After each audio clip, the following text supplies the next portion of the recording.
Good morning, children. How are you all? I hope you all must be doing well. So, today we are again starting with your Beehive book and the poem Wind of Unit 2. So, before starting with the explanation of the poem, let's know about the author, the poet of the poem. They are the two authors, and one is Subramanya Bharati. He was born in 1882 and he died in 1921. Is a great Tamil poet, famous for his patriotism in the pre-independence era. Also, A.K. Ramanujan is a Kannada and English poet, well known for his translation of classical and modern poetry. So, as you all know, the name of the poem is Wind. So, as I want to explain you line-wise explanation, let me give you the few lines as the introduction of this poem. First, as an introduction, we all know that wind is a natural phenomena. In this poem, the poet talks to the wind. जो poet है वो wind से बात करते हैं. The power of wind has been described and the poet says that wind is destructive. जो wind होती है destruction करती है, सब कुछ तबाह कर देती है. He has linked the destruction power of wind to the adversities of life and says that the weak people break down but stronger people emerge out of adversities stronger. जो कमज़ोर लोग होते हैं वो टूट जाते हैं, लेकिन जो अच्छे स्ट्रॉन्ग लोग होते हैं, मतलब चाहे कितनी भी मुश्किलें उनकी लाइफ में आए, वो उन सब मुश्किलों को पार करके strongly आगे बढ़ते हैं. The poem gives an important message that we should be mentally tough and physically strong in order to survive the hardship of life. Okay? A weak person breaks down like a weak building and crumbles. बिल्कुल टूट फूट जाते हैं और बिल्कुल टुकड़े टुकड़े हो जाते हैं जो कमज़ोर लोग होते हैं. तो हमें क्या करना चाहिए? We must make these destructive forces our friends. उनको जो ये destructive forces, अगर हम इन्हें अपना दोस्त की तरह मान लें तो वो कभी भी हमें तोड़ नहीं पाएगी और एक तरह से हमारी स्ट्रेंथ बन जाएगी. तो उनको अपनी स्ट्रेंथ बना लें और एक डिटर्मिनेशन के साथ आगे बढ़ें. सो let's now start with the line-wise explanation of the poem. Wind comes softly, don't break the shutters of the windows, don't scatter the papers, don't throw down the books on the shelf. There, look what you did. You threw them all down, you tore the pages of the book, you brought rain again. तो here the poet is saying कि देखो आपने सब कुछ खराब कर दिया. The poet is talking to the wind. He asked the wind to come softly. उन्होंने कहा आराम से आइए, इस तरह से नहीं कि जैसे आप आए हैं. So he is saying that wind should not be strong. It should not be very strong. It should be soft and subtle. Then he says that wind is very powerful, it is destructive, it breaks the shutters of the windows and scatters the pages. Papers जो थे उनको scatter कर दिया. When the wind is very powerful, all the books which are kept on the shelf fell down. वो नीचे गिर गई. So here the poet is describing the power of the wind. Then he says to the wind to look at the destruction that it had done. कि देखो क्या तुमने नुकसान किया है. Whenever there is a strong wind, all the things that are weak, like small plants, tiny children, etc., they all get scared and they can even fall and get hurt. वो गिर सकते हैं, उनको चोट लग सकती है. We can say that in the initial part of the poem, the poet is referring to the wind as a young child. एक छोटे बच्चे की तरह उसको रिफर कर रहा है, उसको पर्सोनिफाई कर रहा है विंड को, और उसको कहे देखो तुमने कितना नुकसान कर दिया, यहाँ सब तोड़ दिया, यहाँ सब फोड़ दिया. He is saying that it should come softly just like a small child does. एक जैसे छोटे बच्चे होते हैं उसी की तरह से आराम से आना चाहिए. So in the later part we come to know that the wind is destructive just like the youth. just like a young boy or the young girl who is full of energy and distraction.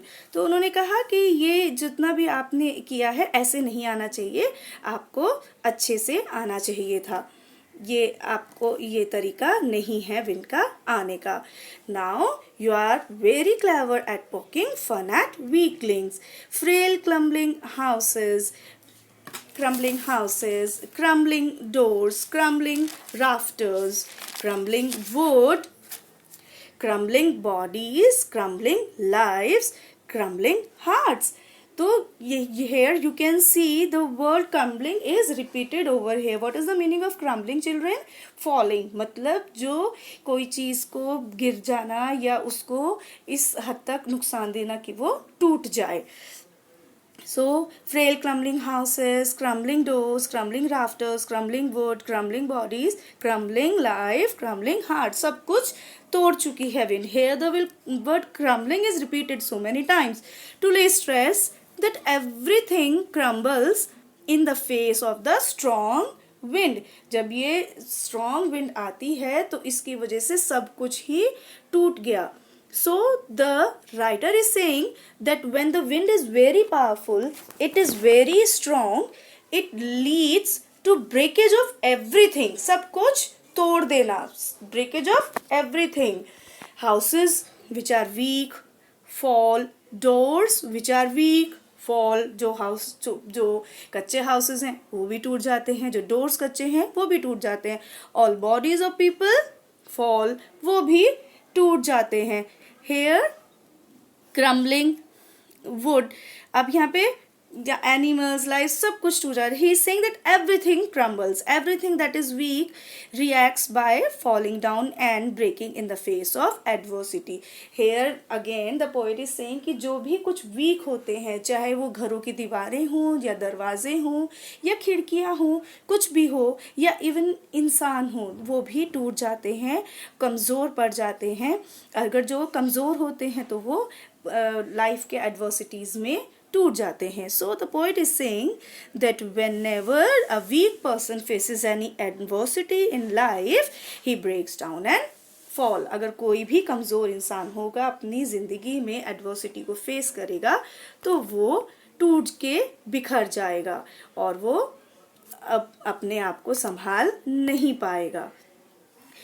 The wind god winnows and crushes them all. तो विनोज क्या होते हैं बेटे? ये जब grains को जब उनको उनके शेफ से उनको फ्री करते हैं, उनको सेपरेट करते हैं ग्रेन को, तो लेडीज़ आपने देखा भी होगा वो उसको हश करते हैं बाय ब्लोइंग ऑन इट, तो दैट इज कॉल्ड विनोज. तो wind god winnows and crushes them all. तो here the poet is addressing to the wind as wind god. इसको wind god की तरह बताया गया है.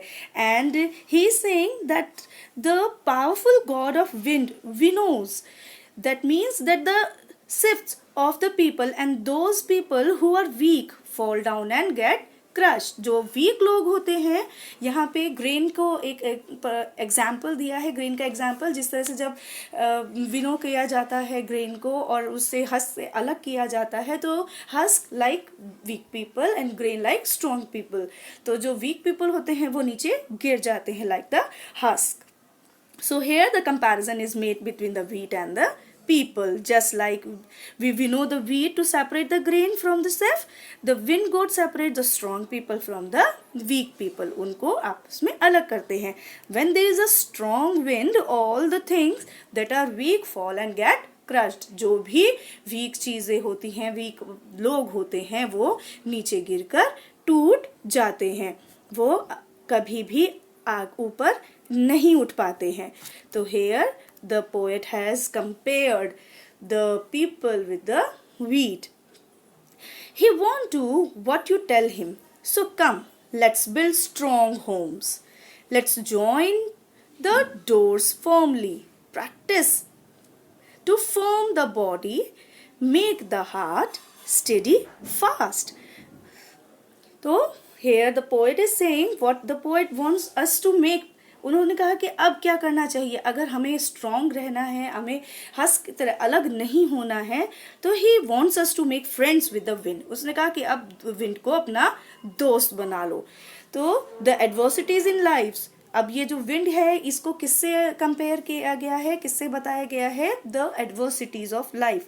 तो जो जिंदगी की बुराइयां होती है उसे अपना लो। He says that the problem will not listen to us, they will come, so we should be prepared. In preparation we should build strong homes, close the doors of our house firmly so that the wind cannot get into। मतलब what he saying कि हमें अपने आप को इतना strong कर लेना चाहिए, अपनी मन को, अपने आप को, कि चाहे कितनी भी लाइफ में प्रॉब्लम्स आए वो हमें तोड़ ना सकें। And then he say that we should also make our body strong and heart firm to face these challenges. अपनी बॉडी को भी हमें फॉर्म करना है और अपनी चैलेंजेस को फेस करना है। Then once we are strong enough to the challenges we like are friends, वो हमारे फ्रेंड बन जाएंगे, और जब वो हमारी फ्रेंड बन गए तब हमें कोई भी प्रॉब्लम क्रिएट नहीं कर सकते। We will not feel that they are troublesome, वो हमारे लिए कोई भी प्रॉब्लम क्रिएट नहीं करेंगे। अब वो हमारे एक तरह से दोस्त बन के रहेंगे। Do this and the wind will be friend with us, वो हमारे दोस्त बन के रहेंगे, वो अब हमें परेशान नहीं करेंगे। The wind blows out weak fires, he makes strong fires roar and flourish. His friendship is good. We praise him every day. So, अब उसने क्या बोला है पोएट ने वहाँ, here the poet is comparing the wind to God.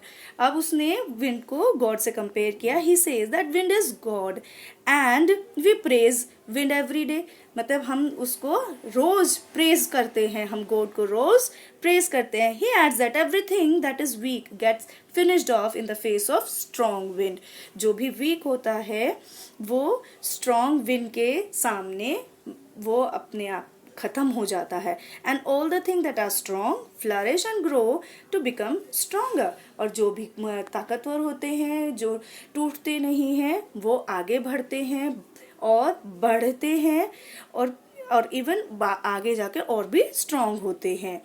He is giving us a very important message that we should not feel bad that we are facing so many challenges and adversities in life. हमें इतना अपने आप को बुरा नहीं सोचना चाहिए कि हम challenges face कर रहे हैं. We should make ourselves physically and mentally strong to face these challenges.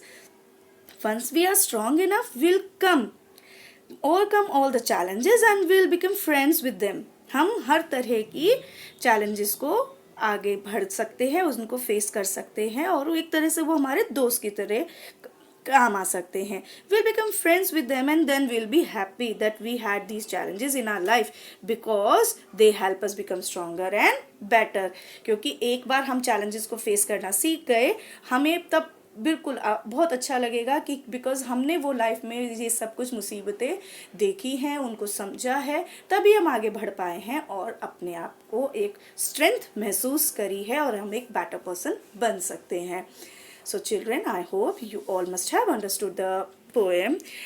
If you still have any query, you can add that in the comment box. I hope you all are doing well. Take care of yourself. Thank you. Have a nice